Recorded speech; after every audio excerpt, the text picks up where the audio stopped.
This is the HomeTech Podcast for Friday, February 2nd from Sarasota, Florida. I'm Seth Johnson. From Reynoldsburg, Ohio, I'm TJ Huddleston. And from Pickering, Ontario, I'm Gavin Campbell. And welcome to the HomeTech Podcast, a podcast all about home innovation, home technology, trying to figure out what day Friday is. I don't even know at this point. I don't know what day today is. Everything's becoming a blur right now. Yeah, January is always kind of a weird time, so I'm ready for it to not be January anymore. Well, you're in luck. What a coincidence. Because tomorrow. What a coincidence. You're about 3 hours away from February. Yeah, exactly. All right. Well, we got a bunch of stuff in here. We've got some HomeTech headlines. We got a lot in the mailbag we're going to get tonight. A lot of feedback. I guess Gavin said some things people didn't like. So I'd like to apologize from now. If I have upset you in any way, you don't have to send the feedback in, but we do appreciate, you pointing out my ways. If we're going to make this Gavin as a service profitable, we have to listen to the feedback. So yeah, exactly. And don't forget our Patreon. Oh yeah, Patreon. Yeah. There you go. Yeah, you can rent Gavin out for only $75 every 30 minutes. Wow, that's a good labor rate. I mean, that's pretty good. Well, it's so high because we all have to take a cut. So there's middlemen. I mean, we can't let Gavin do all the work and get all the money. I mean, we have to take some of the money. Okay, there we go. I gotta keep my day job. Well, so far. It's probably better benefits. Seth is really considering this. That pause is scary. I'm just crunching the numbers. I'm like, well, how much can TJ and I take? Yeah. Wow. This is like Shark Tank. How do I know what it feels like? Well, and I know this is like an audio podcast that nobody can see the video feed we have going on, but behind Seth is a really awful thing that he needs Gavin's help with. So I feel like that would be money well worth it. It's my special project, guys. This is going to be my contribution back to Home Assistant. So we'll get to it. Yeah, he's going to get banned. Yeah, easily. All right. Well, let's get to the show. Let's jump into these HomeTech headlines. Let's do it. All right. First up on the, first, let's talk about price raises because Arlo, popular home security camera company, has announced price increase for its single camera subscription plan. The Arlo secure subscription service will now cost $7.99 a month compared to the previous $4.99, which is basically a 60% price hike. And the company attributes this increase to rising costs and investments in developing new solutions. For customers with multiple cameras, the subscription price is going to remain at $12.99 per month, with annual payment options are also available. The price for one camera increasing from $89 up to $89 from $59. So it sounds like they just really want you to have more than one camera, Yeah, I haven't used Arlo in a little while, but I feel like this is probably the worst camera system. So if you needed a reason to ditch it, this is a good time to do it. That's probably what they're trying to do. Just kill it, Netgear. You don't need it. Oh, is it a Netgear property? That makes sense. Yeah. Destroy everything. I don't know, $7 a month, $7.99 for a single camera. I feel like that's a lot. What are you actually storing? Because I don't think it has 24/7 recording. So you're basically just storing like motion events and stuff. And up to 4K video recording resolution, because you need that, I guess. Yeah, $7.99 or $12.99 for unlimited cameras. The scary part about this, and I'm just going to warn you from now, this is the beginning. So this is a sign. I expect to see other people start raising their subscription plans, and it's going to be like the whole streaming video thing, And I wouldn't be surprised if we reach a point where, they're just going to start putting advertisements when you view your video feeds. You see that criminal coming up and a little advertisement pops up in the corner or something like that, right? And then they're going to make us pay $5 a month so that, they don't give us something, right? They don't feed us ads. This is just a sign. You're giving them options, Gavin. This is the problem with our podcast. We think of all the good ideas. We just give them away for free. You're definitely going to see companies come out with ads that pop up on your camera feeds. I'm pretty sure we will. Or they'll charge you to view it per view or something like that. It's like, yeah, we record 24 hours, but if you want to view anything, it's going to cost you. I have a better idea, and I'm going to give this to whatever video company wants it. You guys can just have it. Depending on who brings it out, I might even purchase it. But I want like Snap chat like filters on my camera feeds. And, you can make them festive, you can make them branded. In the wintertime, maybe the UPS driver is bringing you a package and it throws a Santa hat on them, or it throws one of those little Coca-Cola polar bears in the background, stuff like that. Or throws up confetti when he throws your package at the ground. It just like blows up into confetti. Yeah. I mean, I would pay for that. That would be worth $5 a month to me. So, if somebody wants to make that a thing, go ahead. I give you permission. What if they watch who's coming to your door and like UPS or Amazon, and then start advertising things to you that you can buy those services? Like, oh, I see Amazon's there a lot. Let's as long as you throw a nice filter on there, like throw a hat on them or something, a sombrero. I don't know. Put a little drink in his hand. Looks like you buy a lot of Domino's pizza. Here's an ad for Pizza Hut. $5.99 off.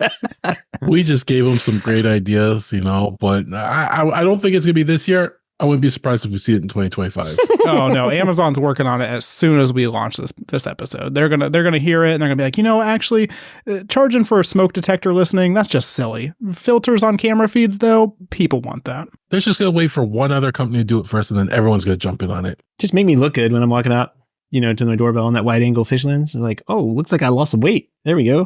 like a funhouse mirror one too, where you just look really small. I'm really tiny. Yeah. That would be great. Yeah. Why is there like a little fairy approaching my door? Oh no, that's just me. That's weird.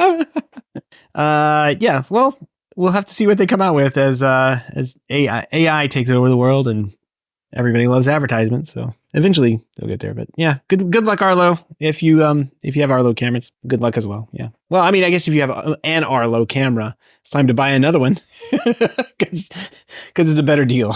You might as well. Yeah. All right. Let's move on here. iRobot is going to lay off 31% of its staff after its planned deal to sell off to Amazon fell through. Layoff is expected to affect approximately 100 employees. They also mentioned in the article here that they had taken out like a $90 million loan, $200 million loan rather, and they're going to have to pay that back now. I don't know why they would have taken a $200 million loan out as they were being purchased. Like, wouldn't you just like wait for that money just to drop in your lap? Like, why would you take out a $200 million loan? I don't get it. Well, it's not your problem if you get bought. So I guess not. It's Amazon's problem. You may as well take it out, I guess.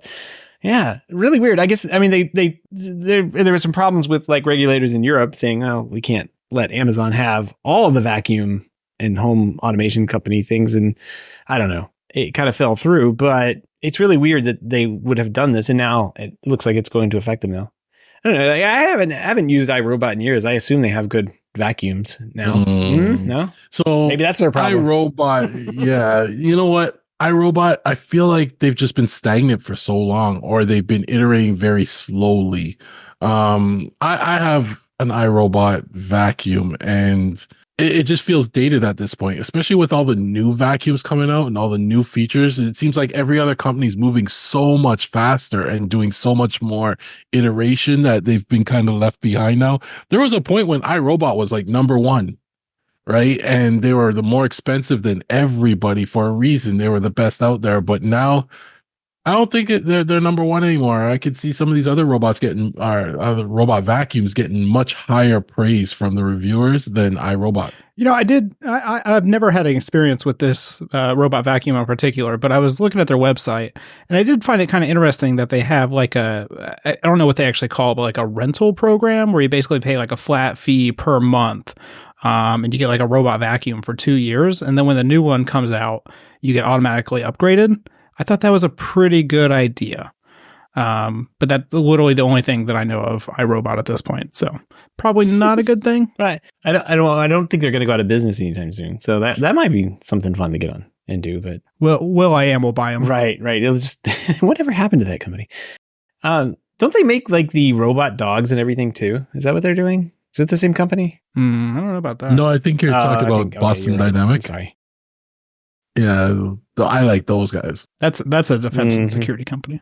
Yeah, that's a Kill the Humans company. Yeah, the protect or the service plan thing I was talking about. You get the iRobot J9 Plus robot vacuum. It's cost you $29 a month, $99 activation fee with a 2-year commitment. So I'm not sure how that works out in the long run, but I like that idea because then it does make the robot vacuums a little more affordable. I think this one's like $400 or $500, so it's not too crazy. But I would love to see this on like more expensive ones. And realistically, you just put it on a credit card. But yeah, I've heard of them wanting to do stuff like this, not just with the robot, but with appliances, like appliance as a service. So you could buy your fridge and everything like that and pay it off in monthly fee. LG announced that they were going to be running that at CES. So yeah. Yeah. If anybody needs it, it's LG and Samsung. So $29 a month. Yeah, this one you get a new robot every 3 years. So that's pretty cool. All right. Well, let's move on here. We've got a couple more news stories here. First, new product time. This is good news. Hubitat's launched its new hub that we've been talking about before. We saw the FCC filing come through, and we're talking about it then. It's a C8 Pro. It's an upgrade from previous versions of their home automation hardware. The C8 Pro comes with a faster processor and more RAM, enabling more support for new features and future software upgrades. Compatible with over 1,000 smart devices, Zigbee, Z-Wave, Matter devices, as well as local network and cloud devices. Has Z-Wave 800, Zigbee 3.0, Wi-Fi, Ethernet, all sorts of good stuff. It costs $179 on the Hubitat website. Gavin, I know you were a big Hubitat user in the past. What do you think about this thing? No, this is great because it looks like they were listening to what people were saying, and they're coming out with a hub that addresses pretty much all the complaints. Like people wanted external antennas. This has external antennas. People wanted Wi-Fi and Ethernet, right? This has both. People were complaining that it needs more memory, it needs more CPU. They bumped that up too, and in other spec bumps like the Zigbee and the Z-Wave. The Matter though, this does not look like it comes with a thread radio, does it? Could just be like Matter over Ethernet though. Yeah, but that's different, right? So to me, that's kind of a miss to me. Like if you were coming out with a Pro at this point in time, I would expect it to come with a thread radio, right? So honestly, I felt like that was a miss. I know Matter can be over Wi-Fi and stuff, but you want the thread radio in there to be able to do Matter over thread as well. Interesting. I think we speculated in the past that Pro meant it was going to have PoE. Like a PoE it does power. not have that. Yeah, come on. You guys are just never happy. You gotta get the Pro Plus Max for that. I mean, it seems like kind of like a silly upgrade instead of just like it's a spec bump to me. To me, this is a spec bump, if anything, right? But that does address a lot of things people were complaining about. And I expect we'll see a C9. It will probably have a thread radio, and it will probably have PoE and all that other stuff. Well, you could get one of those little PoE adapter things too that have like the PoE. Oh yeah, you can run PoE to it. It's a little adapter that I use them for like Raspberry Pis, but it looks like this has. Because I think this is USB-C power. Yeah, USB-C. Is that USB-C? Yeah. So in that case, get like a PoE over adapter. Yeah, you could probably do it that way. Problem solved for like $30 on Amazon. There you go. Kept you under 200, TJ. That was a Reddit problem right there. But if it doesn't have a thread radio, I'm like, I'll wait for the next one. But it's good to see that they address a lot of concerns. So it's a step up. If you're buying a new one, you're now getting into Hubitat. This is the one to get. Don't get any of the others. Get this one. Oh, and just forget Hubitat in general. Just get Home Assistant. Don't tell anybody I said that. DJ. You thought the Home Assistant interface was bad. Wait till you see the Hubitat one. Speaking of Reddit problems, got a little message here that was posted over on Mastodon from Paulus over at Home Assistant. He said, had a constructive call with Hair Europe today. I guess it's Hair or Hair. I don't know. It's one of Richard will correct us. Richard, he did post in the hub what it was, and I didn't. Hair. I don't know. I made that up. Like a Nelly song. All right. Anyway, it says while we reduce polling in the custom integration to reduce their server load, they will help us to migrate to a push-based API, which solves their server load and makes Home Assistant integration blazingly fast. So it sounds like they got together. They said, hey, we'd really like to be able to integrate with your HVAC. And I could say all sorts of stuff over in the UK that they make. We'd really like to be able to integrate with this stuff and keep moving forward. And they were able to make it happen, which is awesome. This is the way integration should work. Like, rather than just like my queue, shut it down, everybody. No, they got together, they figured out a way to make it happen, and they made it happen. This was beautiful to see, because you mentioned MyQ and there was Life 365 and stuff like that, where they just came in and they just cut off all access and, whatever. But this was beautiful to see that, Paulus had met with them and they sorted everything out and they said, listen, this is how we can do it though we're not hurting your servers. Paulus has all the statistics too. You could say we only have this many users that are even hitting your servers. You probably wouldn't even notice that. But if you do, it's probably a misconfiguration. And that's what I think they came to the conclusion that the polling was too frequent and they decided to reduce the polling. And they're going to also work to make it even better in the future to have callbacks instead of polling, which makes the integration even better for the end user. So I love to see this. I love to see how like they stepped up and had a conversation, and more companies should do this. They should work with these vendors instead of, trying to like just lock them out without any communication. I work with manufacturers all the time. And when we have these conversations about integrating and using their API, I mean, these conversations are invaluable, but it's the point where 5 years ago or whenever somebody wrote that integration, they probably had no one at Hare, Har knew anything about what Home Assistant was, and they had no idea who Paulus was, and now he can. There could be a story from them taking down this one Hax integration. I think it was a Hax integration, or was it an official? I don't really remember. It was a Hax integration. I think they emailed the developer in Hax directly. Yep. Mm-hmm. So a story from that hits The Verge, hits mainstream tech news or whatever.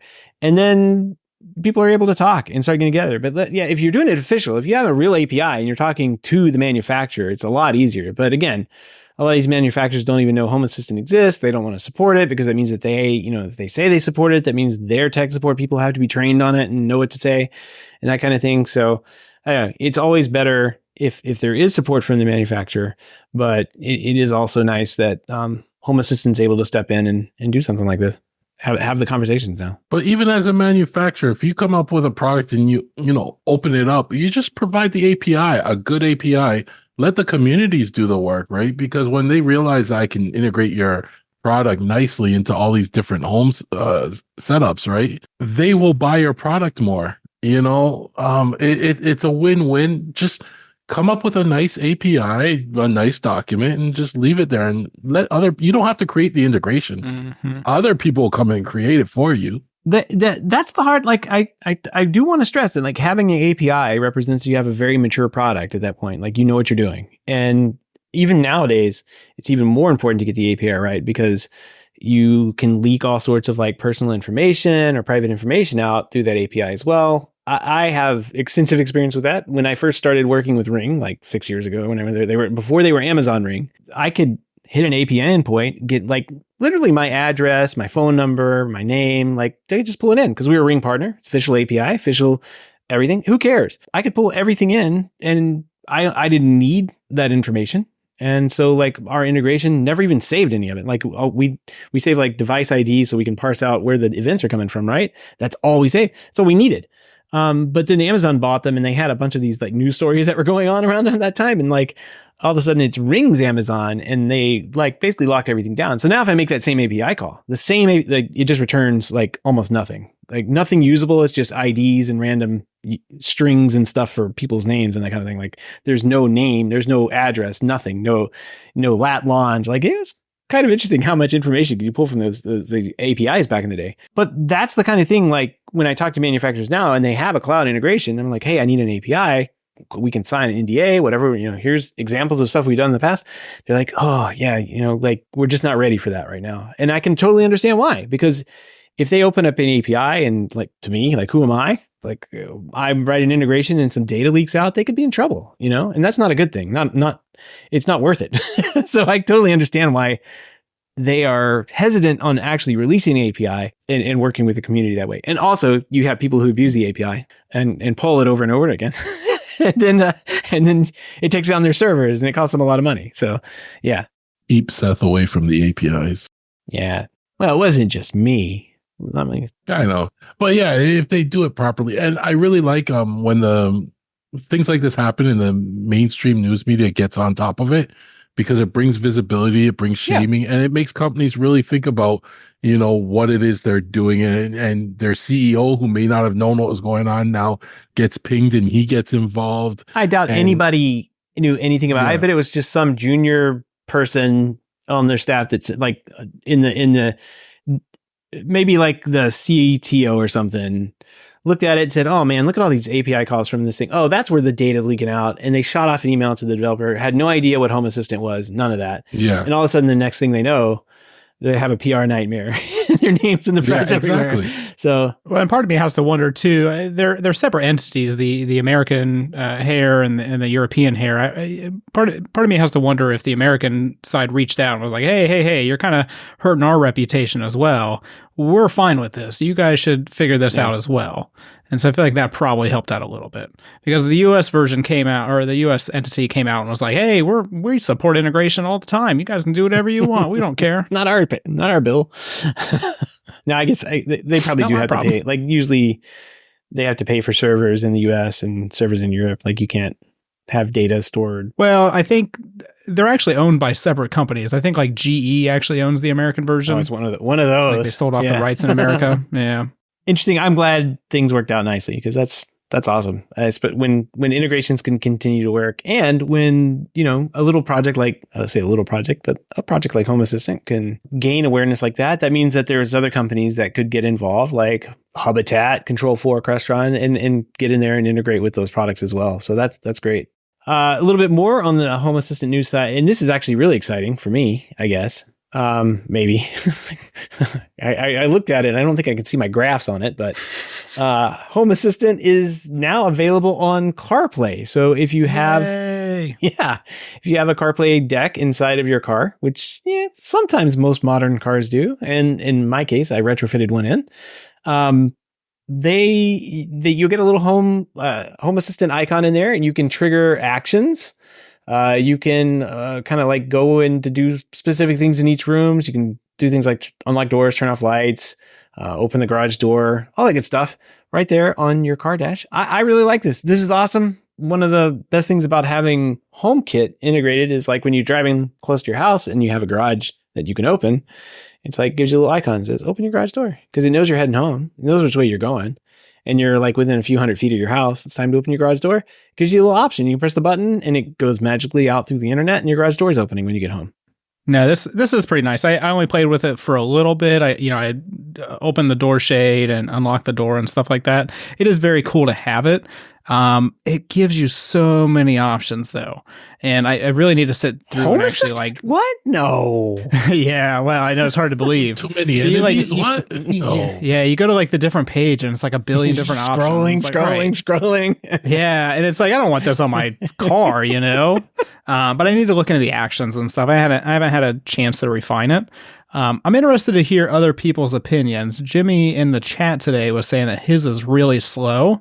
Mine is pretty fast, and granted, I'm not using it a ton right now, but I also have aftermarket radios, and he has a factory radio. So I'm interested if that plays any difference. Yeah, that would really suck if the home play experience is based on, the radio or, the hardware in your car. It's not. It's a screen share. It's your phone. Well, but I'm here to tell you that different radios act differently, and it should realistically be the same because it's just mirroring your phone. But it's the hardware in the radio too plays a large part of that, and there are completely different Apple CarPlay experiences depending on the radio you use. And so I don't know how much that plays into effect, but I've used several different radios, and like all of them perform differently. Wow. So I hope people take that into consideration when they review. You see, this can ruin reviews for something like this, because then you're going to say people like Jimmy, and I totally understand it because they may only have one car, right, with CarPlay in it. But he would say, oh, this is, garbage, too slow. Whereas it comes down to it's that car, that radio, whereas you come in and you're like, no, it works perfectly fine because you have an aftermarket stereo. So right.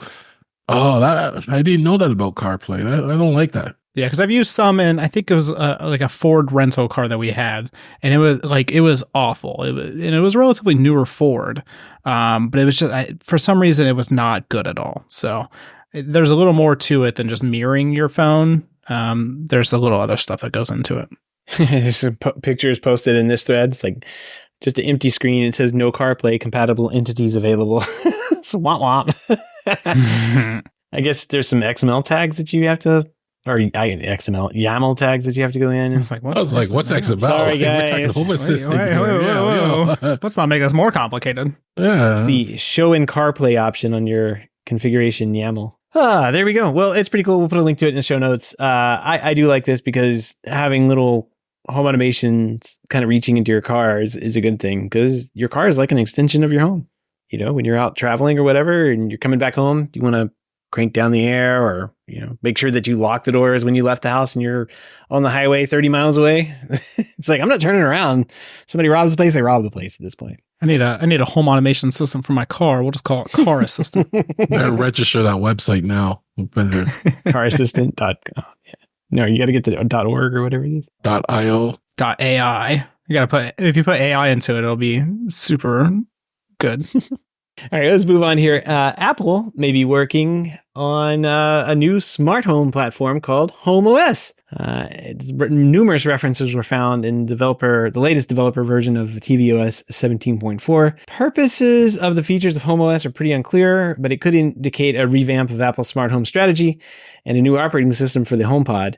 It's speculated that Apple may be combining the tvOS and HomePod software and rebranding it as HomeOS. So kind of interesting, bunch of references to a new thing inside of Apple's beta software. Who knows what's going to happen? Doesn't have anything really to do with HomeKit, but if they have a HomeOS, I wonder what other features they could kind of wedge into things, or just not give to anybody because it's Apple. I have no idea where this is going, but I think we saw rumors of this probably last year or two. Like, I don't think this is a new rumor, but is it something? I don't think it's going to be something that replaces HomeKit. Well, it may just be the rebranding of HomeKit, because HomeKit is not like a thing. Yeah. HomeKit is an API, and like we're all like, oh, it works with HomeKit or whatever. And they've slowly kind of rolled that away. Like, I think it says works with some Apple now or something, or I guess it's Matter. But yeah, I could see them trying to get away from the HomeKit thing because that's an API, and it wasn't. Like, they should have thought that through a little bit better. And maybe they're going to use the opportunity to merge in their AI stuff too. Like, I read that they're making a big play on AI this year. You're going to start seeing where they're going with it. Who knows? Maybe that's related, and tying it in somehow with the vision stuff, you know, like, we'll see where it goes. Honestly, I feel like the name HomeOS makes more sense than HomeKit, though. I mean, HomeKit seems like a developer thing to me. You know? Yeah. Well, it was, yeah, because you have like Siri Kit or Foundation, like all. Yeah, like nobody knows what HomeKit is. Like, what are you talking about? They had like different kits, KIT, like that's what their APIs in. And you know, when you look at what APIs you wanted to include in your bundle, or that you were. The software you were writing. So like HomeKit made total sense if you were writing to their APIs, but yeah, it didn't make very much sense as like a main product. HomeOS works a lot better. But they could have come up with a better name though. HomeOS, like at least say iHomeOS. At least they're not Google, and they're not killing it. So I mean, we got that going for us. There's that. So all right, we got Switchbot mattering this week. I guess they've released an updated version of their Hub Mini. I think we've talked about this before, but you know, it's a chance again to talk about Switchbot and Matter at the same time. It supports Matter. Yay. And Apple HomeKit. Yay. The Hub Mini can be used to manage and control other Switchbot devices connected by Bluetooth with a limit of up to 6 devices. Features built-in IR blaster to integrate devices like TVs and air conditioners to Switchbot or Apple Home apps. And the new Hub Mini includes an external sensor. It'll be integrated into the USB-C power cable. And their regular hub supports Matter too. So, I mean, this is just a smaller version, I guess, without the little screen on it. But 6 devices, how many? I'm going to have to buy a bunch of those hubs if I were to get into this ecosystem. It's not PoE powered. I don't care. It is $39 as opposed to the $69 the Hub 2 is. So I guess if you have more than 6 devices, you may as well just upgrade to the Hub 2 at this point, Gavin. You get a free screen out of it. What's an extra couple nickels on a Switchbot device? I know, that extra $100 difference. So I'm just going to get the Hub 2. There you go. All right, well, congratulations, Switchbot. You matter this week. I'm proud of you. All of our links and topics that we discussed tonight and every other night can be found over our show notes at HomeTech.fm/468. Let's move on to our mailbag. Got a little follow-up from over in the Hub from friend of the show, Morton, talking about our Ring section that we talked about last week. He said, you make it all sound like the police could not just go and get footage without a warrant and whatever they wanted to. That's not how they were doing it. They would request you directly for it, and you could freely accept or deny, which is pretty much exactly what Gavin said he'd be okay with. Now they can only do it with a warrant where you don't get asked or likely will be notified. So that's kind of a big change and kind of how I guess we represented it on the show last week. I guess I was kind of a little confused about the way their policies and procedures were as well. So our bad. Gavin, you can install Ring now. No, I installed that on my mom. I gave it all to my mom, so she's got the Ring now. Yeah, my problem with this, though, is that in America, ever since the Patriot Act, we've had basically shadow courts that allowed you to get a lot of this information. And I know that Ring is supposedly end-to-end encrypted, but I don't trust that. And, it is what it is. It's not I don't think it's I think you have to turn that on. You lose like all the features. So nobody turns it on. Oh. Yeah, see? Well, that's even more reason. Yep. I'm standing by it. I don't like Ring. Get over it. I have a couple other devices, but they're snitching on you. I've never been called by the cops to be a snitch about anything. So yeah, I don't think the cops are going to want my data on my solar lights, so I'm good. I still recommend Ring because it's a household name at this point. Easy to set up. Like for somebody that doesn't want to manage a server, I'm just like, just get the Ring. They have a array of devices, Well, like, and that's the biggest advantage. You can find a Ring. You can find a Ring device for anything. So if you need a hardwired one, you need a battery one, you need solar, you need this. Yeah. I mean, they have everything. So and just about at any price point too. They're up and down. And if you want to go lower and have different features, you can use. Was it the Blink line? Has doorbells too that have like? Is it Blink? I think it's Amazon Blink, right? Yeah. Well, yeah, Blink. Yeah. So they it's not Ring, but it's kind of the same thing, but it has same but different. Same but different, yeah. It's a little bit cheaper and has local storage options and that kind of thing. So if you don't like the Ring servers, you can use the Blink thing and have it's like Ring, storage. But if you made it worse. Exactly. If you want a little bit more frustration in your life, you can use that. So yeah, good points. And noted. We've got a little feedback here from Mitch. Mitch versus the dryer is labeled here. He says, Mitch writes in, I need some help setting up a dryer done notification in Home Assistant. Gavin, this sounds like a question for you already. He says, I have an Aquara vibration sensor attached to the dryer and would like to set an alert to be sent to his phone if the vibration sensor hasn't checked in with vibrations for a little over 5 minutes, but only if a bunch of vibrations have been detected or occurred in the last 20 minutes. So it sounds like he wants to use his vibration sensor to detect that the dryer did run and is running for 20 minutes at least. And then like if it's been off for more than 5 minutes, get in there and send something over to him. Gavin, what solution do you have for him here? He's writing up the YAML right now. He's like coding. Look at him go. Wow. Man, he's typing so fast. You need one of my keyboards though, so we can hear you.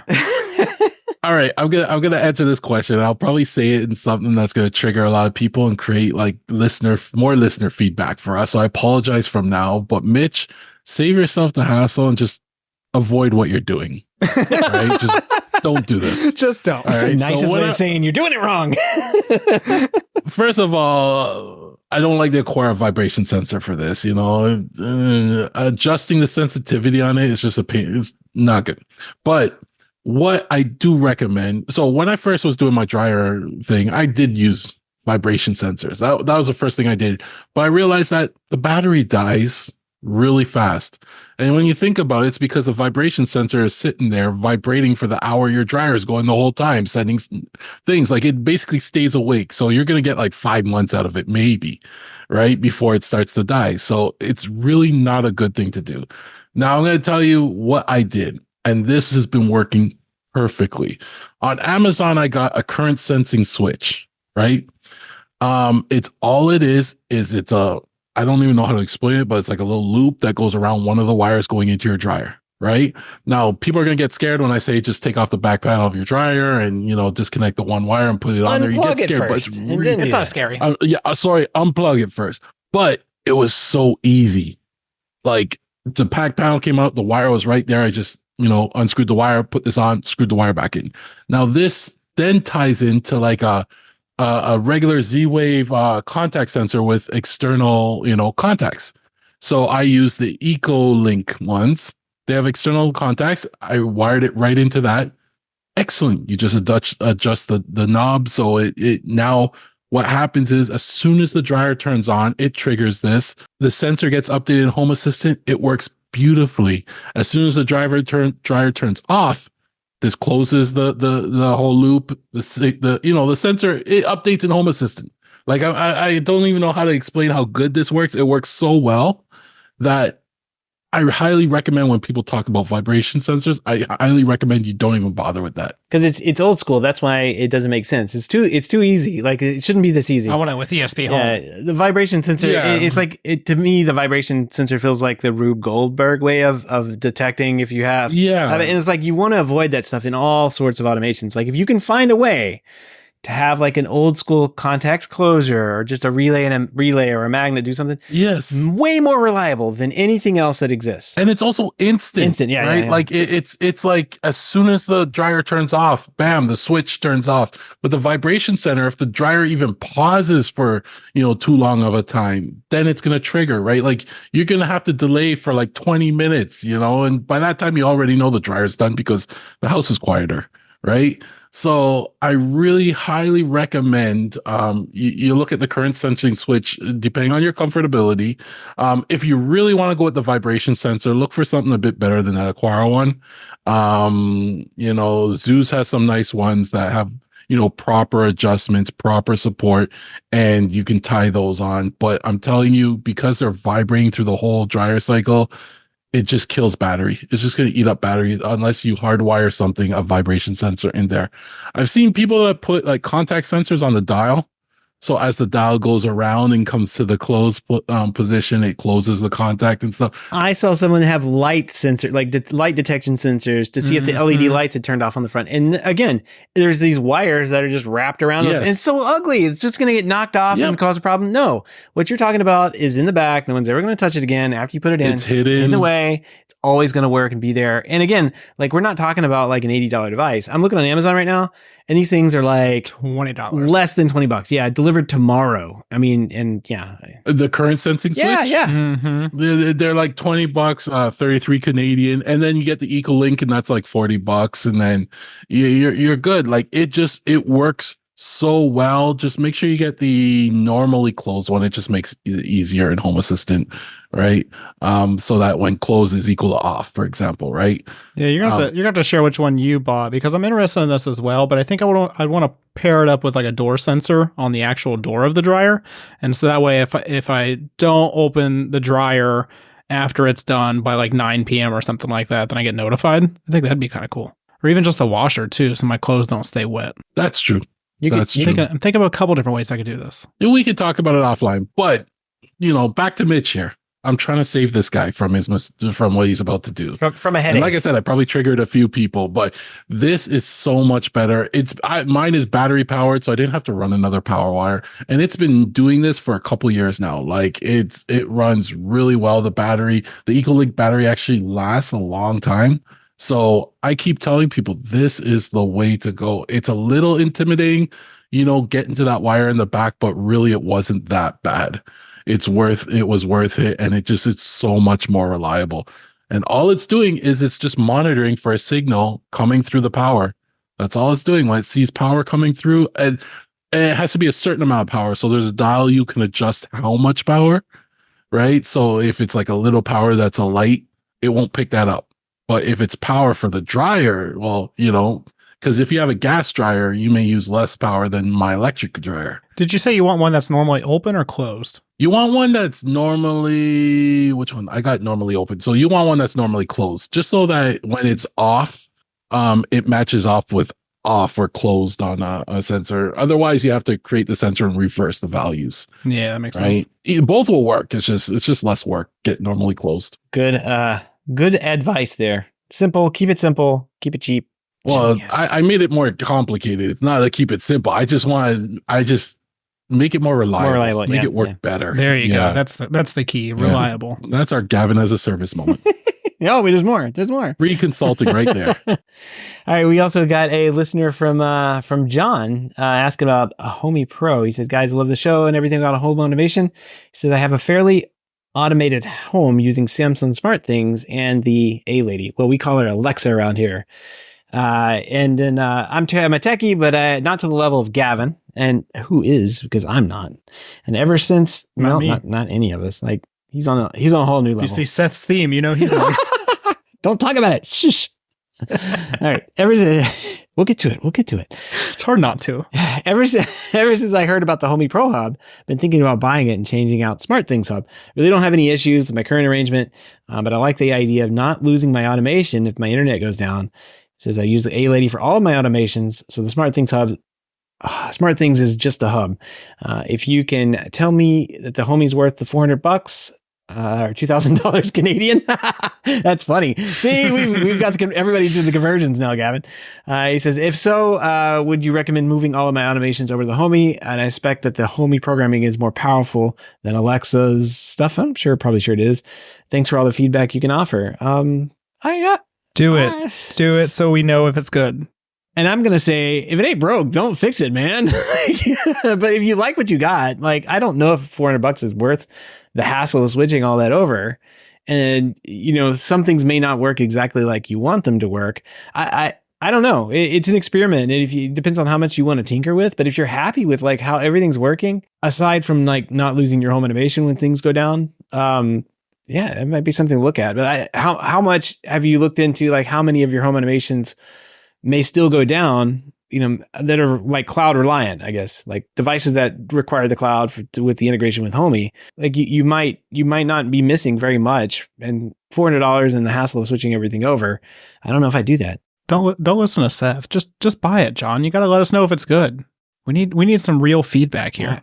All right. We got a buy it, a don't buy it, don't rock the boat. Gavin, what are you going to say? I was trying to find this YouTube channel because they were just talking about all this and I wanted to recommend them, but I can't find the stupid thing again. I mean, it looks so nice. I feel like if I wasn't on Home Assistant, I didn't actually like Home Assistant, I would buy this right now. It does look nice. It looks nice. I mean, it's new. The company itself is not new. They're new to America at least. And I don't know, it looks nice. You don't have to touch YAML. Yeah. You should probably save your money. Yeah, so my view on this is if you have something working for you right now, like you don't need to change it, right? Like it works for you. You don't need to change it. Especially with Homey Pro is a significant investment, right? So you got to take in consideration things like, are all your devices going to work on Homey Pro? Like if you start going that direction, there's a lot to think about. The only reason I switched off of these systems is because I felt like I outgrew them. I started doing things where I was hacking solutions together. And that's when I went from SmartThings and I went over to HomeKit. HomeKit was probably my shortest lived time because you probably outgrew that pretty before you got everything done. Yeah, I think I was 2 devices in it before I said, nah, I can't handle this. It's, it's too much. I mean, it's come a long way since then, right? But yeah, and then I went to Hubitat, and yes, Hubitat's very powerful. But again, I was starting to hack solutions to get certain things working, and I had Docker containers that I was writing outside that did certain things to integrate it, and I was just like, okay. And then I got to Home Assistant. I was like, oh, a lot of people did this work for me already, right? And that's kind of why I settled on Home Assistant. But in your case, if you have something that works for you right now, and you're not outgrowing it, then stay with it. It works for you. Why are you gonna invest more money, more time? A lot of time, I suffer from this too, the fear of missing out. I'm thinking I'm missing out on something on another system for some reason, right? When really and truly you get over there and you're like, oh, it's the same thing, just different grass, like I do want to say the word I really wanted to say, but you know what I'm saying? Like that's my view on it. It's a significant investment. I don't know if I could pull the trigger on this. What's this? $600 Canadian, maybe? I mean, but then when I look at my Home Assistant investment, like the number of dongles I bought and stuff like that, the number of hours and time that you've put into it as well. Yeah, well, I've put hours and time into all of them, but the number of dongles you bought here and there just to get things set up, it was also a significant investment. So, better to stay with something that's just working with you and don't worry about the others until you outgrow it. What podcast am I on? We're always trying to get people to spend money and stuff, and now we're talking people out of spending money. I don't know who you guys are. Cost of groceries are going up now. I've changed my tune. Yeah, I don't know. Like if it's working, the only reason I said that is because he says I don't have any issues with my current arrangement. But the only you guys are right. Ultimately, only thing he's missing is automations when his internet goes out, and that could be annoying. And depending on how annoying that is, like this might be something to look at. Yeah, and that's a key thing. If that's the problem you're having, that's not working for you, then yes, you'll want to look at like other systems. But also keep in mind when your internet goes out, you got to look at the devices you have, right? So when your internet goes out, there's a number of things that are cloud-based that don't work anyway. That's it. Yeah. Right. So if you have a lot of devices that you got and they're all cloud-based anyway, a new Homey Pro is not going to solve that for you. Right. You got to reinvest and get local and look at things like Z-Wave, Thread, Zigbee, Wi-Fi, etc. That's local that don't depend on a cloud. Right. So you got to take that into consideration as well. But if that's the driving factor, if you want something resilient to when your internet goes out and the automations still work, yeah, then you don't need a Homey Pro though. You can look at various other things. It's just you gotta weigh it out in how much you want to spend. Here's I mean, this is just a thought, and I don't know the differences between the two systems because Homey exists as like it's a subscription thing for like I think it's like $2 or $3 a month, but it's just the software. It's not their hardware stuff. Well, I guess that would kind of defeat the purpose, I guess, of his experiment because he needs the local control over devices he may have. John didn't let us know what devices he had, so it's kind of like it's hard to say. Hard to say, yeah. So if you have a bunch of like compatible Zigbee devices or Z-Wave devices or something, you could use the Homey for $2.99 a month. I don't know what it looks like to like upgrade from Homey to Homey Pro. I know it's a different thing, but I don't know. It may be something you can test drive with. I'm pretty positive though the SmartThings has local control and automation. They were building that in Z-Wave and Zigbee, so they were shipping. Yeah, I feel like at that point it's probably not the problem with the devices, or it's a problem with the devices, I should say. Yeah, internet goes out, your Ring cameras aren't going to work. You know, like you got to look at what you have. Your A-ladies are not going to work. Your Google's not going to work. But if you got the Home Assistant Assist, I think it will still work without, internet connection. Just that's what you got to look at. And you know what? Look at reviews on YouTube. There's a bunch of people that have reviewed the Homey Pro. It gets a lot of good reviews. I'm not knocking it. Right. It gets a lot of good reviews, like they love their flows. They love their app. So, take a look at, DIY Smart Home Guy. I'm just going to give a shout out to a few of them here that I follow. Smart Home Solver and Shane Watley. The three of them, they all have Homey Hub, reviews on there that you might want to just check out and see if it is something you really want to invest your time into. Yeah. I'm kind of in the same boat, John. Like I'm looking at all this stuff and I'm like, yeah, that'd be really cool. I just don't have like the other infrastructure to like build back into it. So everything I would do would be kind of like a cloud integration too. And I just don't, everything kind of works the way it is in here now. So why would I want to rock the boat? That's just me. Anyway, let's move on here. Jordan writes in, he says, talking about garage door controllers, and one of you being in Canada, I'm surprised you don't talk about Tailwind. It works perfectly. So Tailwind's a garage door. It's the quote, according to the website here, it's the #1 rated garage controller on the market. It works with literally everything: Apple CarPlay, Control 4, Home Assistant, Hubitat, Amazon Alexa, Crestron, if this, then that, and SmartThings. So I mean, it's got everything on here, and it's a nice little device. Looks like it's got some sensors that you can hardware into it. They've got their own app. Cost about $89 US. So if you're not liking the Rad GDO, this thing, and you don't like how it looks, this might be an option for you. Yeah, that's pretty nice, especially for the cost too. The cool thing, I looked at this, and the cool thing with it, like there are a lot of garage options out there now, especially ever since the MyQ thing. I think a lot of people came out with something, right? The one cool thing was this, the automatically of opening the garage as you approach. So I think it does something like monitor the Bluetooth from your car. And if it detects it, like it doesn't use like geolocation and stuff, which I thought was really cool because then it will pick up your Bluetooth and that's only going to pick it up when it's close.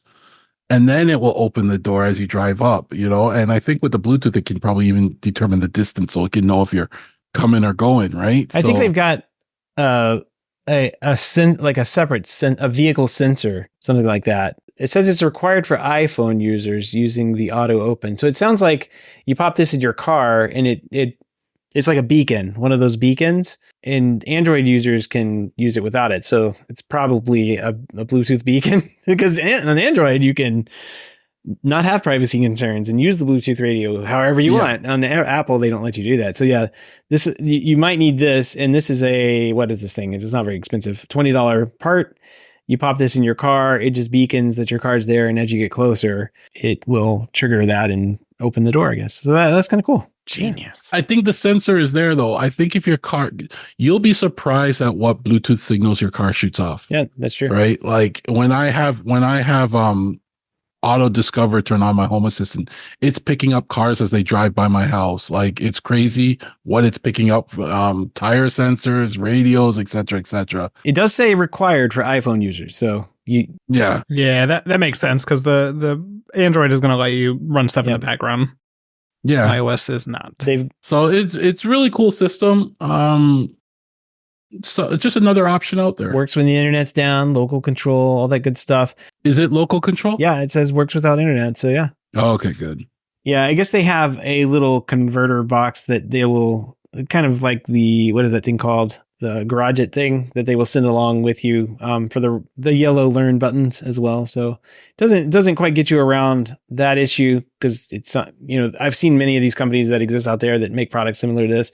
And when it comes down to it, they'll sell you one of their controllers, but they'll ship along a little Garage It switch basically along with it. So you get that wired in place. It looks like a nice product overall. Looks like a great product. Good find, Bjorn. Yep. We got one more thing in here. TJ, someone reached out to you in Slack and you were I think last week you were saying how much you hated GoV's API and how much it didn't work very well. Somebody reached out and gave you a way to make it work better? Yeah, you couldn't so GoV has an integration with Home Assistant. You can integrate some things, but the space heater, and presumably like the fan and smart kettle and stuff like that would be left out. And so you couldn't bring it into Home Assistant. But somebody in the chat actually let me know that GoV to MQTT exists, and it allows you to get an API from GoV and actually bring your space heater and other gadgets into Home Assistant. And so it was funny. He sent that this morning. And within 5 minutes, I had it added to Home Assistant and my space heater is working through it. And so I have full control. I can turn it on. I can adjust the temperature, pretty much everything that I would want. So I didn't know that existed. I'm very glad that they told me about it. Seems like everything gets around whatever limitation you have using the MQTT protocol. Yeah, that seems to be amazing. Yeah. MQTT is very powerful. And once you get something into MQTT, it's not just for Home Assistant. You can use it with a lot of different, MQTT is just a broker service. Yeah. So anybody can monitor it and use it, right? Yeah, I noticed they haven't shipped it yet, but I noticed a couple times, and in fact, the last couple versions on Control 4, they've been shipping an MQTT package. You can see it and get it installed, and then if you check in the API, if you kind of scrape through it, they do have all the functions and everything set up for it. But since it's not released on their public API, it's not ready yet. So for whatever reason, they're tinkering around and getting it squared away before they let developers have it. But that'd be nice. We'd be able to just kind of natively do these types of integrations right there within a Control 4 driver. That would be crazy because then you can use Zigbee to MQTT to bring Zigbee devices right into there, or Z-Wave to JS, which is basically the same thing for Z-Wave, bring devices right in there. So they would open up a lot. And those are just MQTTs, just like a messaging service, just kind of you subscribe to a message that comes through and, there it went. Turn on the light. There went the off command. Turn that off. All right. If you have any feedback, questions, comments, picks of the week, or great ideas for the show, give us a shout. Our email address is feedback@HomeTech.fm, or you can visit HomeTech.fm/feedback and fill out the online form. All right. Project updates. TJ has been the busiest, I think, among us because he's been cutting holes in the ceiling. And I don't think Gavin's done that. I haven't done that. What are you doing, TJ? Yeah. So when we bought our house last year, the previous owner had lived here for 30 years and didn't really do much updating as far as we could tell. And so one of the first things we did is we changed out all the light fixtures. In the kitchen specifically, there was two, I don't know what to call them, but you know, those commercial lights that you see in a building with the fluorescent tubes. Yeah. almost every time you see them, the lights are flickering and it kind of looks like you're going to get murdered or something. That's what we had in our kitchen. Oh, and so, that's what the little square thing is for. Yeah. Yes. Okay. And so like they were awful. Like when we first saw the house, I was like, this is the first thing we're changing out. Yeah. And so we changed out I removed the lights.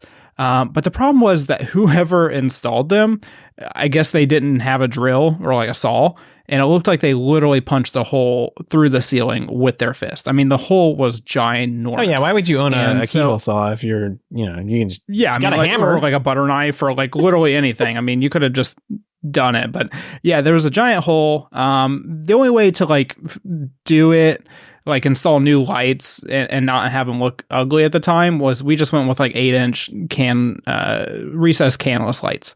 And they're a little obnoxious, but they were fine. They were like $30 each. And they didn't flicker when we turned them on. That was the biggest mission appeal accomplished, right? Yeah.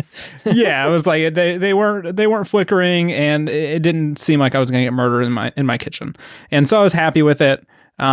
But I started noticing that the light really wasn't the best. And really, we started having them fail. Like one of them, they were like the manually color selectable ones. And so there's a little switch on there. You can select the color temperature on it. Like one of them would like randomly revert back to a different color temperature. And then another one would like start flickering. And we're talking lights that are less than 6 months old.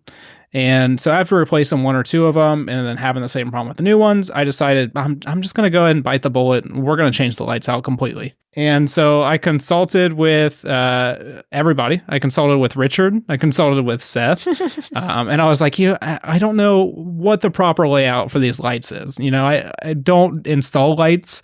Most of the time I'm installing like smart switches and stuff, but not actually installing lights.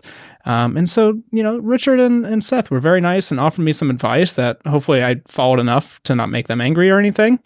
I installed 5 new recessed lighting housings, and so that way I can easily change the bulbs out in the future. But I installed Philips Hue recessed lights. How big are those? Are they like 4? Those are 6 inch. Okay. Yeah. So I was really looking, like, at first I was just going to do normal lights. And I was like, it'd be really nice to be able to change the white temperature on those depending on the time of day. And I started looking around, and the most affordable option, ironically enough, was Philips Hue recessed lights. They're like $50 each. You can do different white colors with them, but you can also do the full RGB spectrum as well. So you can change them to red if you wanted, or blue, or 4000K, or 2700K. And that was a really big selling feature. So I got those installed this past week. They're hooked up to the Innovelli Blue 2-in-1 switches in smart bulb mode. But I also did Zigbee binding. And Zigbee binding, I never heard of this. I think Gavin might have told me about it. I also saw it on like Reddit and stuff like that too. And the Zigbee binding basically takes the Zigbee devices and pairs it directly to another device, and that way it just talks directly to it. And so instead of my smart switch talking to Home Assistant and then Home Assistant telling the lights what to do, the light switch just talks directly to the bulbs. And the response time is crazy. I mean, I feel like this is probably not true, but I feel like it's faster than just turning the lights on and off with the switch. Like it's so like instant. The adjusting of the brightness is really fast. The turning on and off is really fast. It's just a really good experience. So that was definitely a worthwhile upgrade. May have added too many lights. It's a little bright in there, but I went ahead and just capped the brightness at like 75%. Yeah, it's dimmable. Yeah, and I set the maximum brightness so that way I just don't have to worry about it.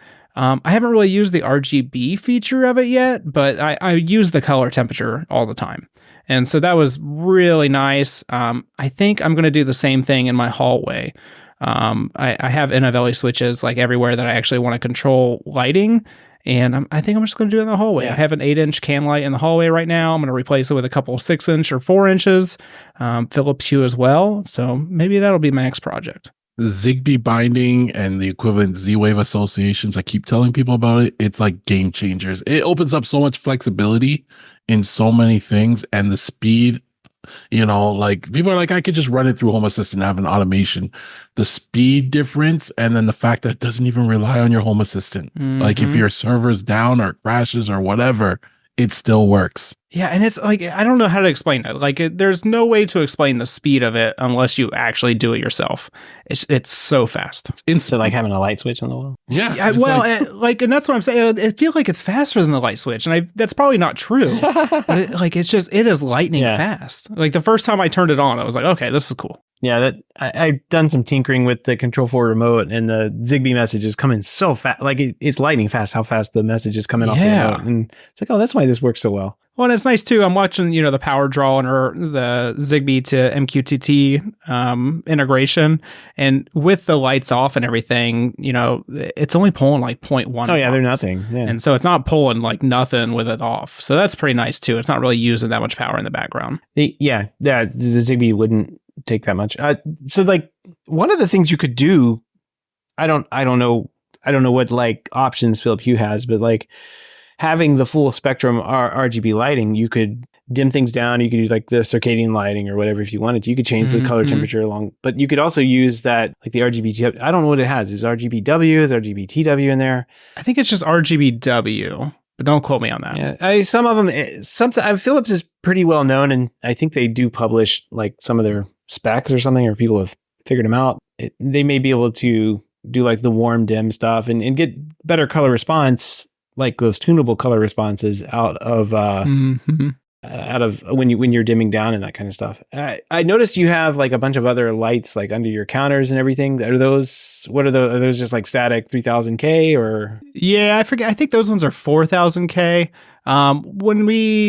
Before we actually moved in, we had the house for about a month before we actually moved in. I installed the under cabinet lighting. And I always get compliments on this. It's funny. Richard really likes the toe kicks as well. Yeah. Because I did everything. I mean, we have it underneath the top cabinets, but we also have it at the toe kicks, and also the island as well. And honestly, most of the time we can just leave those under cabinet lights on and we're fine. Like if we're not around, if we're not cooking or something, yeah. If we're cooking, obviously you have to have more lights, but like we just leave these lights on all the time, and that's more than fine. I need to take Seth's advice though. I use those little like crimp-on connectors for the LED strips, and they suck. Don't do it. Don't do it. You have to solder. I mean, they're very like finicky. Like as the wires are exposed inside the cabinet, and because of the little crimp-on, if you like hit the wire inside the cabinet, then it like can make the light flicker and stuff like that. So it doesn't even matter. It doesn't matter if they're accessible or whatever. They will fail over time. It's just they're janky. Yeah, they're not great. I have gone down that road, and I mean, I'm just kind of one of those people, like I look for everything to avoid a service call, right? And that's one of the things is like the stupid little crimp in failed, and now I just go and squeeze it a little bit and it turns on, but I walk away 5 minutes later. Nope, never doing that again. Yeah, like you want to solder them. I even know companies that it seems kind of wasteful to do this, but if they have a strip of LED lights, it comes pre-soldered on one end for speed of their installs, they will just buy one 16-foot reel for that 5-foot section, throw away the rest. The next section's 2 feet. That's another 16-foot reel. Oh my gosh, that's crazy. It's crazy, but for the time soldering, I guess. Yeah, it saves the time in the install. Nobody can solder, so exactly.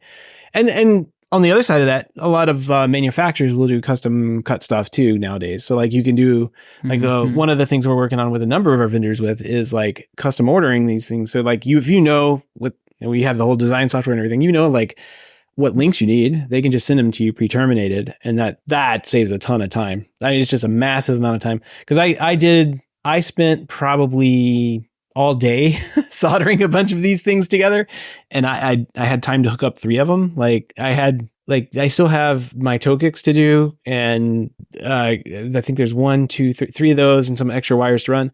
It still has to be done. I haven't gotten to it yet, but geez, it was so much work just getting the solder put on there and measuring and cutting and making sure that the solder worked just right and was on there and wasn't messed up. Yeah, it's work. And if that's a full day of work for me, like if it was already done, I just take the tape light, unpeel the sticky on the back and stick it up and it'd be done, right? Yeah. You should collect all the pieces they throw away, solder them together, and then sell them online. We'll just sell them back to them. Yeah, sell them back to them. Yeah. At their needed lengths. Yeah, there you go. Yeah, if you're going to do the LED strips, there's a lot of different options out there. I would highly recommend the FCOB ones. Instead of having like the individual LED lights on them, it's basically just one continuous LED. And you can still, like, depending on which ones you get, you can change them and stuff like that.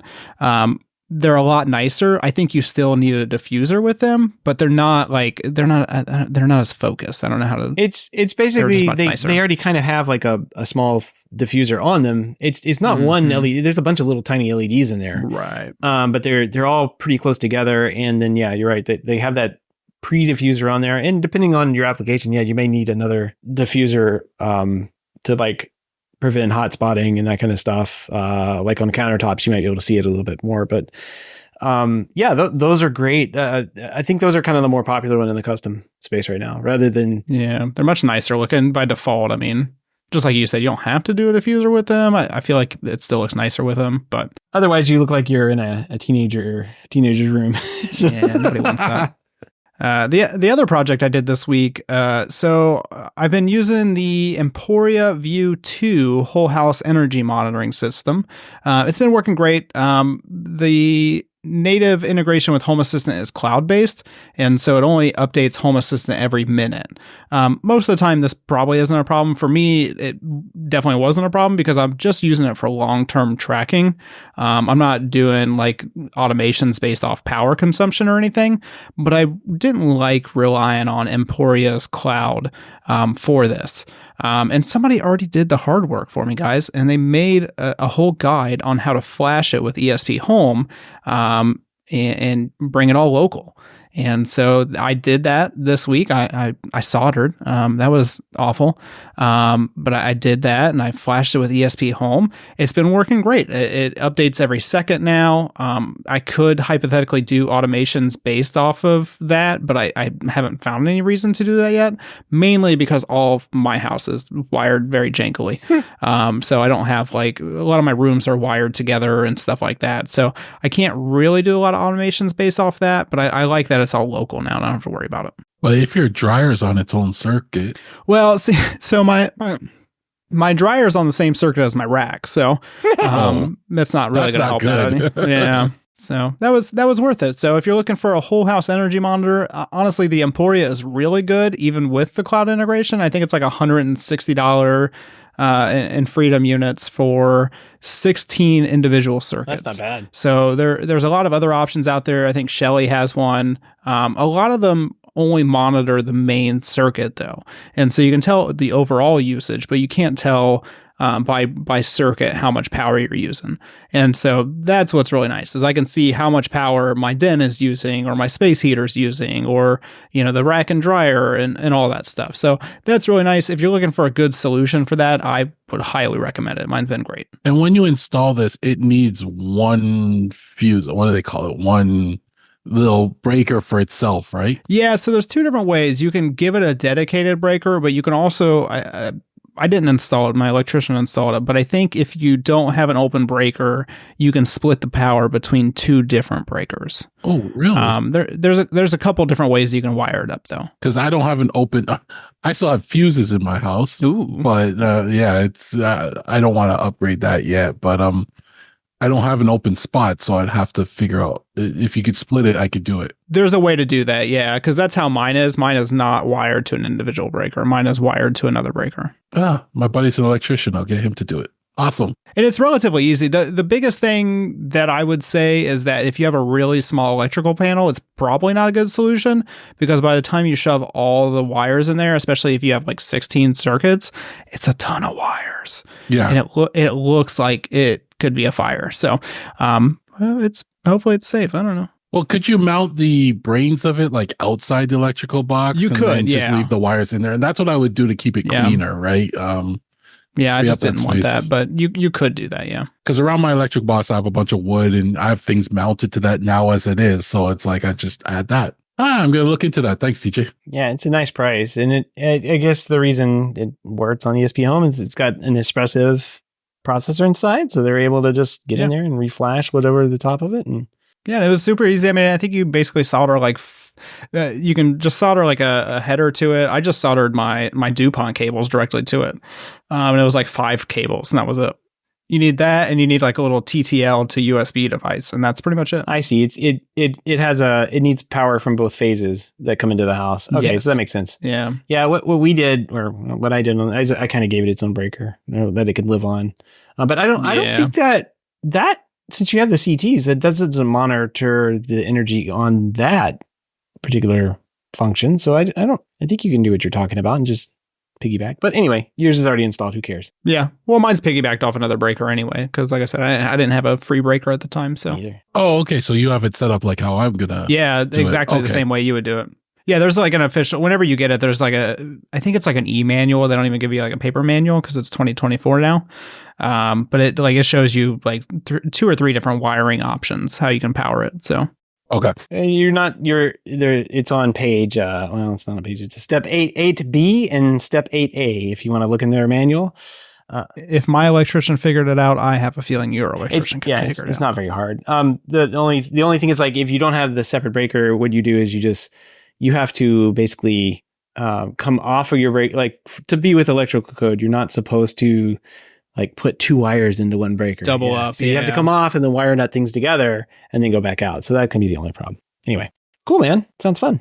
Well, speaking of breaking electrical code, Gavin, what have you been up to?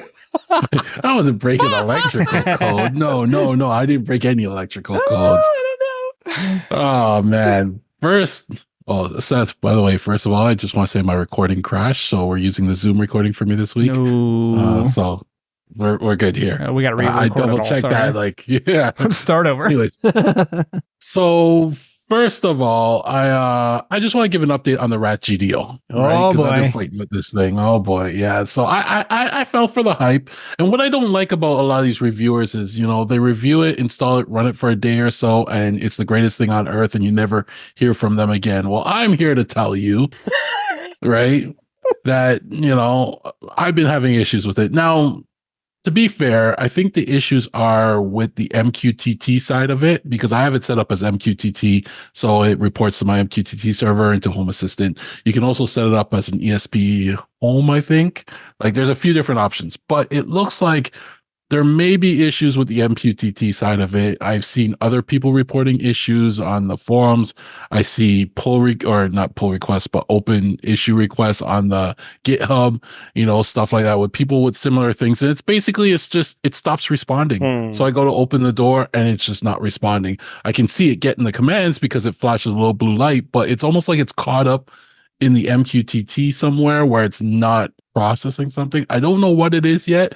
But the way I get it to work is if I just keep mashing the open button, it eventually kicks in and then goes, right? And I saw a couple other people report the same thing. Rebooting it, this is the weird part. I would reboot it, same issue. It still wouldn't work, but it would update the status of the door. So when the door opened, it would say it's open and closed, but it wouldn't control the door. So I'm fighting with it. I'm waiting for the next update. And if the next update doesn't fix it, I'm ripping it out because I can't have that. Like I go through that door so much. I'm going to go back to my own relay and tilt sensor that was working. So it's a not recommend. It's when people ask me about recommendation, I say no. I say pass on the Rat GDO. Look at Tailwind. Look at Tailwind. Take a look at Tailwind. Hell, at this point, go back to MyQ. Man, look at the. I mean, we kind of didn't take our own advice here. We kind of made it more complicated, I guess. Well, I took one for the team because I wanted to see what the hype was about, and to be fair, I really like the fact that this little device, monitors the door too, right? Like you didn't need extra sensors or anything. It takes care of everything. It also brings the motion sensor, light control. It even gives you entity for the obstruction sensors. So I like the fact that you got so much from it, and that's the main reason why I wanted to switch to it. But the headache I'm getting from this, if it's not fixed in the next update, I'm just gonna rip it out and go back to my old way and lose those extra features. I feel like it's just losing connectivity to MQTT and having issues. Like I know he was talking about the MQTT library that they were using and switching to another one. Yeah. So that's why I'm saying I'm waiting for the next code update to see if they switch to the other one that's supposedly better. And at that point, if it solves the issue, it's almost like the one time it happened was because my server was offline for an hour while I was doing some work. And when everything was up and working, the rat GDO just wouldn't kick back in. It just wasn't working. Right. And I'm like, is there an MQTT message that's stuck there that it's hung on, and it thinks the door is either open already or whatever? I don't know. Right. So it may think the door is open already. And then when you're sending, even if you try to send the close command, it's already closed. So it's not acting on it. I don't know. Right now, for me, it's a not recommend. Maybe if you have want to do the ESP side of it instead of the MQTT side of it, then go ahead. But my experience isn't. Installation's great, but my experience hasn't been. We need Paulus to fix this. Yeah, I need to get him to talk to this guy. Yeah, Paul Wheeland or whatever his name is. Yeah. I mean, it sounds like they pretty much know about it. So yeah, there's a lot. I'm looking in here too. There's a lot of MQTT, Home Assistant issues, unlock, lock not showing, random issues with Security Plus. And I like going to GitHub, and seeing what other people are reporting, because it's like they have, and you see people reporting the same bugs you have, right? So it's good that they're getting visibility. It all comes down to, is he being active on it, or, is it just like, too bad you already bought it, you're too late. So I'll monitor it for a bit more, but it's not the most reliable thing. So next up, I just want to thank Ty. He's the guy that made me spend money this week. Thank you, Ty. But he came to me and says, you have to check out ChatGPT, and the paid solution. I know I'm late to this. I use ChatGPT, but I use the free one. But he's like, you have to check out the paid subscription upgrade. And he gave me reasons why. So I was like, all right, fine. Let me try it for a month and see what happens. So I upgraded. And man, this is pretty cool. What do they call them? The GPTs? Right. So when I started looking at GPTs, which are basically like, I don't know, specialist chat GPTs, they like specialize in a subject, right? I was like, this is such a cool concept. And I know I'm late to the party, but if you haven't played around with this, basically like the first thing I did was load up like a Prusa GPT. And that's my 3D printer. And I can ask it any questions about my 3D printer and it answers me. It helps me troubleshoot printing issues, stuff like that. I was like, that's really cool. In the home automation world, they actually have a home assistant GPT. And you can ask it to create you the YAML you need, to the automations you need, all sorts of stuff, and it will spit it out. So, when I started playing around with this stuff, I was actually, this is really cool. This may become like a regular subscription to me. So thanks, Ty, for introducing this to me. I know I'm late to the party, but you maybe spend some money this week, so yay, there you go. I'll be happy. It is really cool. It's 100% worth it. Yeah, well, it's kind of it's one of those things where it's like, it's not cheap, but it's not cheaper, expensive. It's cheaper than Netflix. I mean, I feel like it's good value. No, not for me. Canadian dollars. You're on the Gavin TV Plus. So I'm not going to talk to you about that. And moving on. This next project is a project I actually wanted to do for such a long time. And the only reason I did this is because one of my floodlights kind of blew. So I was like, I can guess I got to get on this one. But what I wanted to do was convert one of my floodlight cams to Z-Wave, right? So I'll just tell you why. Currently, when you have a floodlight cam, it's Wi-Fi, right? Mm-hmm. You're dependent on your Wi-Fi network. You're dependent on, your home assistant being up for control. And I have a main switch inside that controls all my floodlights around the house, right? But whenever home assistant crashes or gives some kind of problem for whatever reason, or they drop off the Wi-Fi for whatever reason, I lose control of all those lights. Mm-hmm. So you're like when you say a floodlight cam, you mean like even a Ring? What are you using? Well, I have like I have an AM Crest and I have Foscam, right? Same so thing, those are local floodlight. The lights are the same, right? Yeah, yeah, and I've seen somebody do this with Ring. I'm sure you could. To be honest, because years ago I saw this thing. So basically, what I wanted to do was put a Z-Wave relay in for the light controls. Mm-hmm. That way, I can use associations to control all the lights outside without needing a hub, without needing Wi-Fi, without needing anything. But yet, the camera all still works like a normal camera into my Blue Iris. So this was the opportunity for me to do this. So I ended up getting a Zoo Zen 52. It's like a little box double relay that fits in there nicely, and I could put all the wires in, and that gave me the Z-Wave. What I had to do too was I had to replace the actual light bulbs. So I took the sockets from another, old floodlight I had laying around. I took the sockets out of there and I kind of drilled the holes out and made it fit and did it all working and ran the wires into the relay and everything. And the reason why I had to replace the light bulbs is because the light bulbs that are currently in there actually are lower wattage. They're not 120 volts. They were coming off the transformer from the camera. So they were LED. So it was a lower wattage. So I had to actually get light bulbs that take the 120, right? So I fit it all back together, all in there. I 3D printed a back for it because I had to get about 5 millimeters of more space. I knew you were going to do this. I just wanted TJ and I were like, you're going to just 3D print it one, man. And you did it. Yeah. And it's a nice enclosed back and everything. And I actually have it like hooked up to like a plug that I have when I want to hook up devices like to main power. I have it snapped in there. So I've actually got it all working. It's all testing. It's beautiful. I have individual control of the lights from Home Assistant. That's what I was going to ask you. With the Zeus 52, you said it was a double relay. So you can turn on and off, like one light goes that way, one goes like that way. Yes. I have individual control of the lights. And then I also now have association set up. So when I press the light inside for my floodlights, directly controls the floodlight lights themselves. I don't need to go through the hub. It's not dependent on Wi-Fi. It just always works. And it's fast. What's nice about it too is you could use like a Zigbee bulb or something a little more expensive for one thing. These are just regular bulbs. Like you could just turn them on and off and they don't cost anything.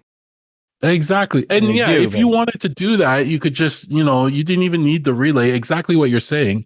You could skip the relay, but replace the bulb sockets and then put a Z-Wave bulb in there and do direct associations to that bulb instead as well, too. Right. So you could do that as well. So I could have skipped the relay and do the bulbs, and that may have been a little less work. Well, maybe, but like the electronics would have to work in extreme temperatures, that kind of thing. So an outdoor Zigbee bulb or an outdoor Z-Wave bulb, right? But no, this, I have it hooked up. It's working beautifully, and I'm going to have to do it. I have like 3 or 4 more floodlights that I'm going to slowly convert over time.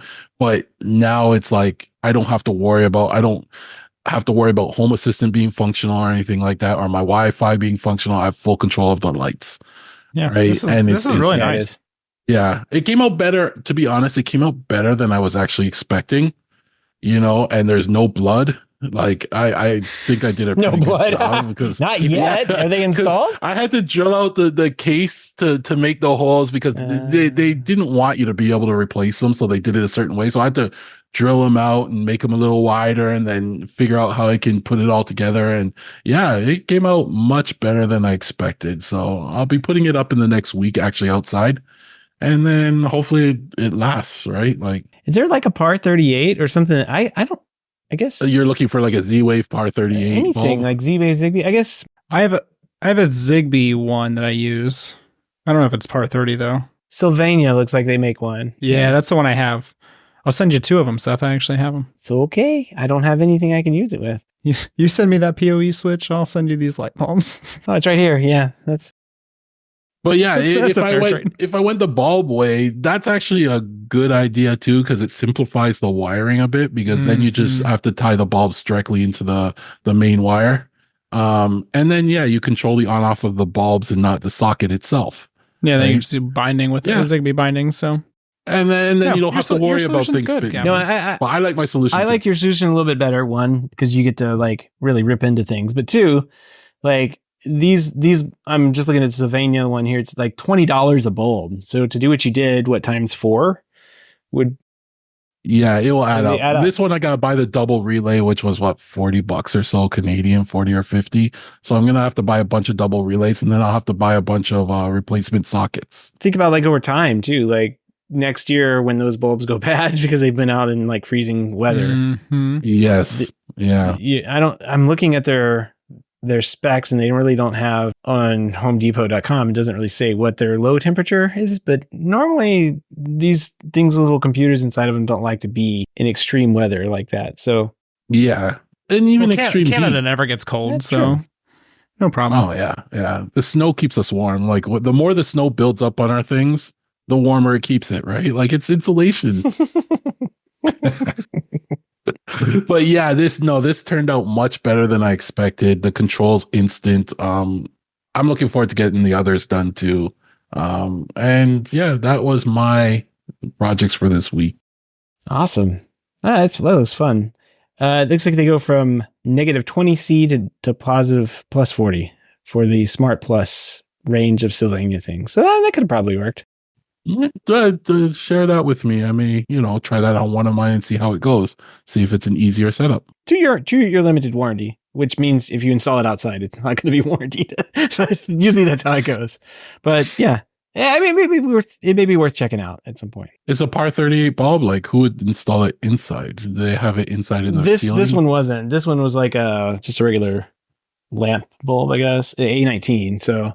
But the Home Depot website did not have the same specs. So I was just looking somewhere else for something in the same lineup to see what the specs were. I'll look it up. But like I said, I like the relay method because I just use generic bulbs and I can replace them. They're LED bulbs too, low energy. I could just replace them, and it's just the relay.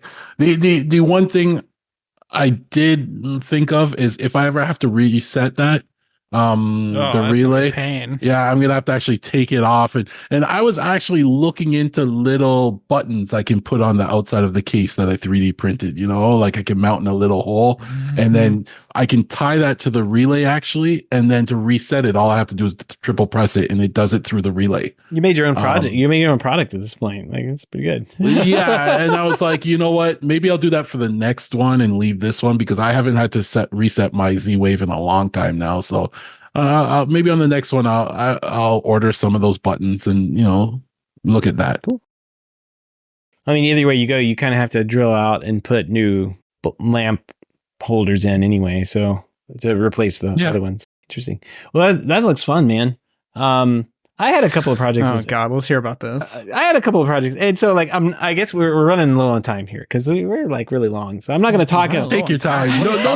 Nobody's complaining. If anything, we'll get listener feedback. Saying the show's too long. Your wife's probably like, take longer. Yeah, right. Yeah, exactly. So like I had a couple of projects I did. So I think I talked about this last week about having some UPSs that I ran across for $30, and they were kind of banged up. I think the guy I bought them from actually banged them up because they're like, those things are heavy. They're probably like 80 pounds a piece. It's very, very easy to bang them up. Yeah. You drop them once, it's made out of like this really thick sheet metal, and like they get banged up. And when the faceplates are always like plastic too. Those are gone. Those are disappeared. Like almost always. I looked online to see if I could buy new ones. Cause I kind of don't like how it looks, in the rack with like all this other nice equipment. And then like there's this janky APC thing there. Anyway, they're very expensive. They're discontinued, but you could still pick them up for like $1,000. Very expensive 1,500 VA, whatever it is, UPSs. And I went ahead and just kind of like I bought them $30 a piece, and then I found on Amazon I could just buy the batteries. Like I said last week, bought the batteries, swapped them out. I've got 3 working UPSs now for under a few $100 now, like under $250 somewhere in there. So not bad. There was an 8-pack of batteries for like $150, I think, and Amazon delivered them and put the batteries right in front of my door. I couldn't get out the other day. It's like open the door in the morning and like the door doesn't move. Because thanks Amazon, you put 60 pounds of batteries in front of my door. Anyway, so I replaced all those, and I'm happy about that. It's kind of in preparation for some more work that I'm trying to do on my server stuff here at the house, and have like some real backup stuff for the server that Gavin wants me to upgrade with HomeTech.social running on it. So One of these days. One of these we'll have search. And the other thing I did. I want it now. Do it live. Yeah, right. Yeah. Let's just log right in and go ahead and set that up. The other thing I did was the HomeTech, the YouTube account. I guess YouTube has added this ability for us to put like our podcast on there. So like anytime we publish a podcast, it'll end up on YouTube. If you like listen to a podcast on YouTube for whatever random reason, you can now do that. Like if you go there, there's 435 videos. It's not a video. Yay. It's not TJ and Gavin and me talking. You don't want to be able to see my face. No, it's not us. It's just the picture of the cover art and it plays podcast, and it has like a little auto transcription thing where it bumbles up like half the words we say because it's all technical mumbo jumbo that nobody understands, including whatever they're using to transcribe it. 6 years ago, I was evidently running some kind of script to kind of make my own video and then uploading it to YouTube. And I guess I abandoned that project at some point in time. After I edited the show, I would like run this FFmpeg script that made a video from a picture and kind of did this exact same thing myself. So at some point, those take over, and it goes back a couple of years with that. So at some point, I basically cut off the RSS feed and then went back to that one. I don't think it has like everything on it. So maybe one day I'll pick that project back up and go reorganize those videos. But anyway, it took a little bit of time to get them done, like 2 or 3 days for YouTube to kind of download all the videos, because it's been, turns out, 10 years, I guess this month, for HomeTech. Congratulations, I guess, everyone. Thanks for listening. It's pretty cool. 10 years this month? Yeah, 10 years in February. Yeah. Oh, wow. Yeah. Awesome. I didn't know that until I was looking something up for a Mastodon post. I'm like, wow, 10 years I've been editing this program every week. You have episode 1 recorded? Episode 1 is still on our website, so like you can still get to it. The problem is that's HomeTech.fm for those listening. Yeah, HomeTech.fm/1. It'll get you there. I'm gonna have to listen to that one and see the difference. Yeah, no, there's a lot of difference over time. It was definitely the early days using GarageBand and some random microphones we had laying around. Like it was. Oh man, that's a great description. In this inaugural episode, hosts Seth Johnson and Jason Griffin discuss why they are doing this show. There you go. I think that's every episode number 1 of any podcast, right? It's like, why are you doing this show? It's all those are on there. The problem is with Squarespace, for a while, they were only limiting, you could only like download 100 of the last episodes from the RSS feed. It doesn't go back all 400 episodes or whatever. So 467. Yeah. At some point in the last couple of years, they expanded that to 300 episodes. And I flipped the switch on that like earlier last year, but it still went back. It still had like 100 episodes that never showed up again. So I'll have to go back and just manually do those, I guess, in YouTube or whatever, because it's never going to be able to go back and figure that out. So that'll be a project for another day, another rainy day. If I can maybe I'll pay for the extra Chad GPT thing and make him write a script that can do all that for me. I think you need the Gavin as a service to do this. Gavin's paying Chad too at this point, I think. So. Oh. Hey, pay my Chad bill and I'll help you out. Just let me know what you need help with. You can pay my Chad bill. There we go. No. And I have another project that I started working on, which I was looking at Home Assistant and thought, man, this thing it's so ugly. Like it needs to have a theme that just like. How can I make it worse? How can you make it worse? Of course. How could I make it worse? Well, I was like, I don't know. I ran across a post the other day about talking about Windows 3.1 and the Hotdog stand theme. Do you guys remember that? Yeah. Gavin, I know you do. Yeah. Yeah. It's amazing how many people use this theme in the corporate America. Like when you were walking through an office and you're like, I can't believe they're working on Hotdog stand theme. Like it's red, it's white, it's black, it's yellow.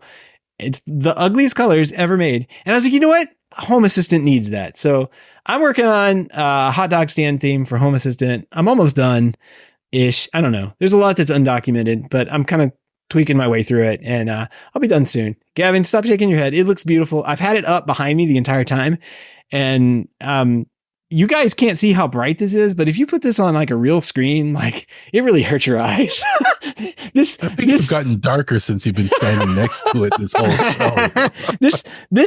This theme was not made for modern monitors. Like it was made for the VGA or monitors that we had. CRT. Yeah. Like on a high resolution LG monitor, it burns your eyes to edit the thing. I almost thought like I should just make these. I have them in variables. I thought I should just make these things into variables of more pleasant colors, and then work with it that way until at the end I'll just swap the variables out and change them back to the other colors.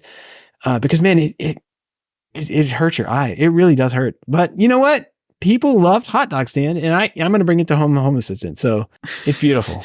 It's beautiful. Please don't. No, it's coming out. That's going to be my contribution to the open source project. I'm glad I'm going to be able to say I know the guy that made the Hotdog Stand for Home Assistant. Are you going to be glad to say that? I don't think I'm going to open your first problem ticket on GitHub. You know, just not hot dog enough.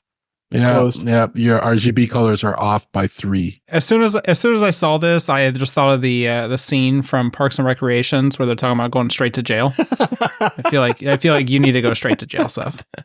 Oh man, there's so much. I mean, and just getting in there and tweaking the Home Assistant, UI is just fairly bland. Like it's fairly generic. It looks okay. But there's a lot of like themes that people have made over the years, I guess, and kind of tweaked them and made things. And there's some good looking things in there. This is not going to be one of them, but you know what? It will be, one of those things that some people may like. It brings back some fond memories of using Windows 3.1. Bye-bye. Gosh. It looks good. Thanks. Kill it with fire. We appreciate it. Oh yeah, looks good. Sorry. You need to update your Home Assistant, by the way. Oh yeah. I got those. It's probably just gonna crash. It's like I'm too ugly to update. I mean, how could you not like this? Oh, God, it hurts. I hope the update overwrites his theme changes. I thought Hubitat was bad, but this is worse. It's so bad. Wait, no, this is not. All right, Seth is live updating right now his Home Assistant. How many do you have? Oh, you just have the one now. Oh, wow. Well, he just did 2. 3 to 6. So. All right, and he's now jumping 3, and then you'll probably have 4 more updates after it's done that. Home Assistant Core update. Yeah. They released 0.6 today. Yeah, I'm on 0.3, so yeah. It's still the first of the month, and 2024.2 whatever will be out next. So well, the good thing is they fixed my YoLink integration today. It only took about a month for that to get fixed, so nice. Finally did. Hopefully I can get this out and release it through the Hack Store and people can enjoy Hotdog Stand for Home Assistant because it is chef's kiss beautiful. You guys stop shaking your head. I mean, I don't know, like the amount of time. I don't ever want to hear you complain about the amount of time I spend on doing other things, because at least it wasn't making a hot dog theme that I'm working on, like. Yeah. Why wouldn't anybody do this? I can't believe it's not done already. Who knows why not? Yeah. No idea why very, this very hasn't puzzling. been done. I know. You should make this into like a Control 4 theme or something. I'm sure people would love I that. wish I could do it. I wish I could do this. Control 4, but unfortunately they don't have anything I can do to customize the UI this way. So that's awful. Probably for the best, so this doesn't happen. Could you imagine installing that at a customer's house? Just walk in and be like, this is what it looks like? Can you not do that? I just had to put some screenshots into the show because I don't think people understand what we're looking at. No, they're not going to be able to.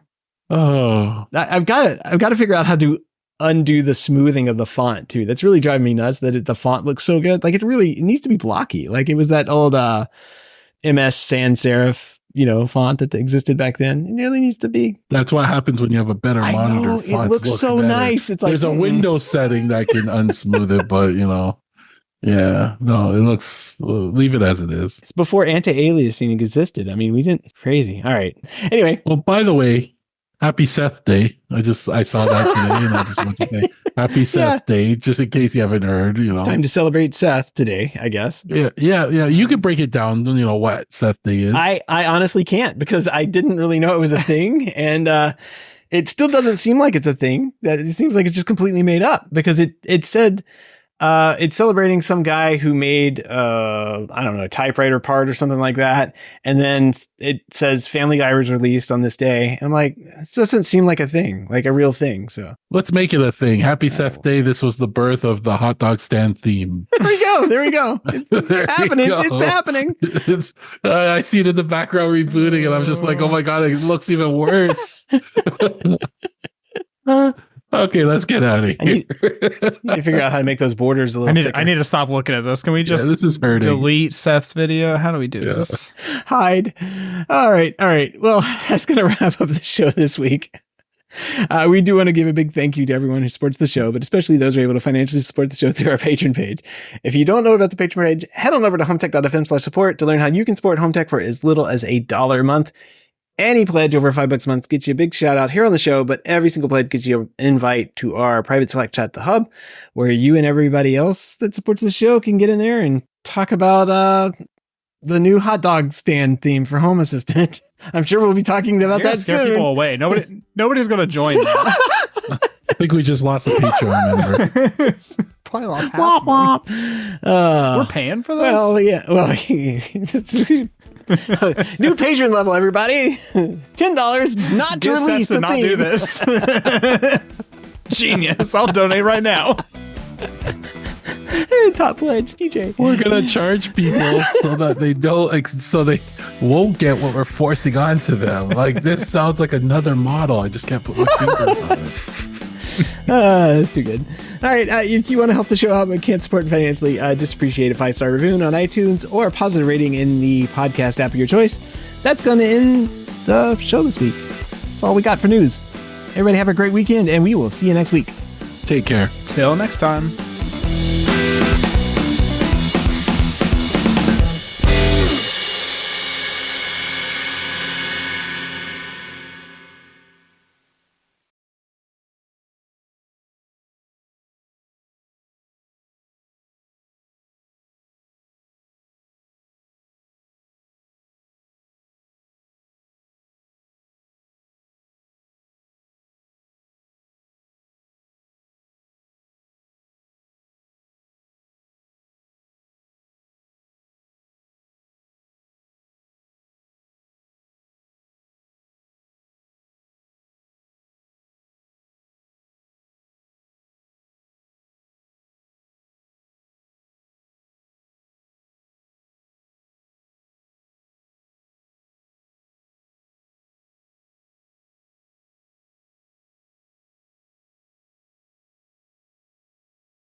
This is the HomeTech Podcast for Friday, January 26th. From Sarasota, Florida, I'm Seth Johnson. From Reynoldsburg, Ohio, I'm TJ Huddleston. That's not the right date. Is it? No, I was like looking at it, I'm like, it can't be right.